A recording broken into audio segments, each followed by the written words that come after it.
Hey guys, మీకు మీ internet fast అనిపిస్తుందా? జపాన్లో వాళ్ళు ఇంటర్నెట్ని బద్దలు కొట్టారు.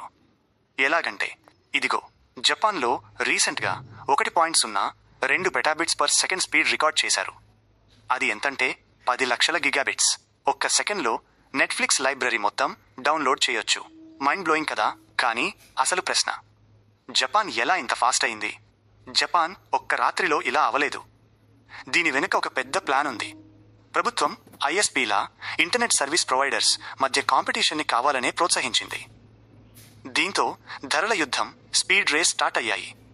ఇతర దేశాలు ఇంకా డయల్-అప్తో ఇబ్బంది పడుతుంటే జపాన్ అప్పుడే ఫైబర్ ఆప్టిక్ నెట్వర్క్ని దేశమంతా స్పీడ్గా అమర్చింది. దాని ఫలితమే ఇది. 2025 నాటికి 99.7% ఇళ్లలో ఫైబర్ ఇంటర్నెట్ ఉంది. అన్బిలీవబుల్. చూసారుగా, జపాన్ టెక్నాలజీలో మనకంటే ఎంత ముందుందో. ఈ వీడియో మీకు నచ్చితే ఆ లైక్ బటన్ని గట్టిగా కొట్టండి. మీ ఫ్రెండ్స్తో షేర్ చేయండి.